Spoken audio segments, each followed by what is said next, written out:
Welcome to Teleform Training Module number 10, Searching HPRM for Ingested Scans. The reasons why we want to search after we export the files to HPRM are to ensure the records were actually exported successfully, to ensure that they were saved correctly once they got into HPRM, to include being in the correct container with the correct metadata, and to ensure that they can be found again. This particular piece is crucial for other users of the city's permanent records management system, because if you can't find them again, those records don't do anyone any good. To begin your search, open up your internet browser and navigate to HPRM. You can type http://edocweb into the address bar to reach HPRM, or if you already have it bookmarked, simply open a tab and click on your bookmark to take you to the HPRM homepage. From the home page, click on the search icon to take you to the search form. From here, you can see there are many fields from which to choose when initiating your search. A good rule of thumb is to search using the most unique property of each record you're seeking. For instance, we imported 4 agenda-related files: an agenda bill or staff report, a resolution, an ordinance, and agenda minutes. To search for the staff report, its AB number is the most unique information. So we would go ahead and find that information and then type it into the title word box at the top of the search form. Then scroll to the bottom of the page and click search.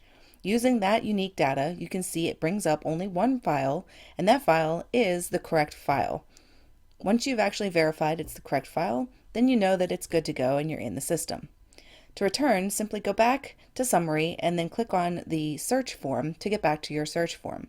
Now we can search for the resolution.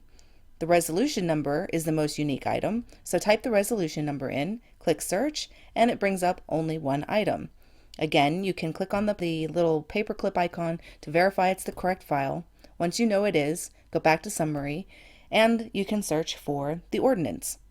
In this case, the ordinance as well has a ordinance number. Type that in, click search. Here it brings up 2 files. The first is a staff report, the second is the ordinance. So open that up, verify it's the correct file. It is. Go back to Summary and it'll bring you back to the search form. And now to search for the agenda minutes, you'll want to click on one of the save searches, agenda related by meeting date.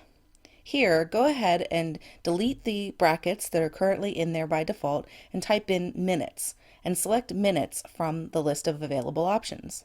Then go up and click on meeting date and delete the blank and add the meeting date in the month/day/year format. Then click next.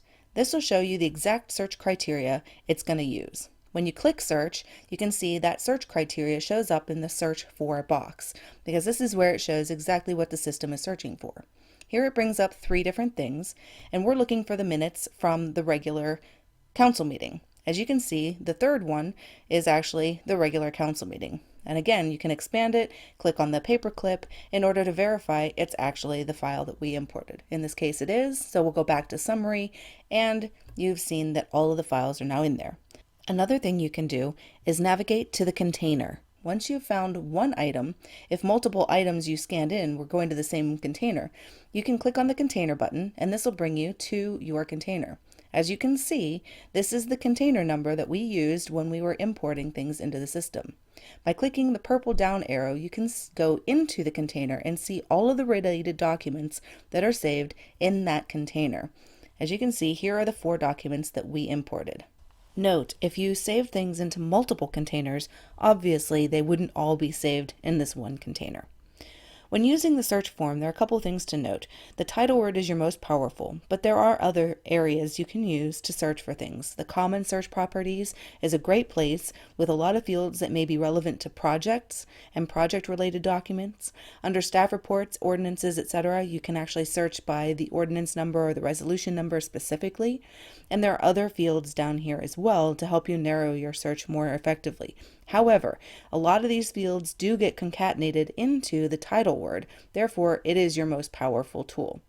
You can also use the search for box if you know the exact criteria that you want to search on. For instance, we know the meeting folder or the meeting packet number, so we could search by that in that search for box and it would bring up the meeting packet, and then you could just go from there into the container to view the files that were saved. This is how you search for files in HPRM. If you have any questions, contact Records Management or email us at changeagent@carlsbadca.gov. This concludes our training on searching in HPRM.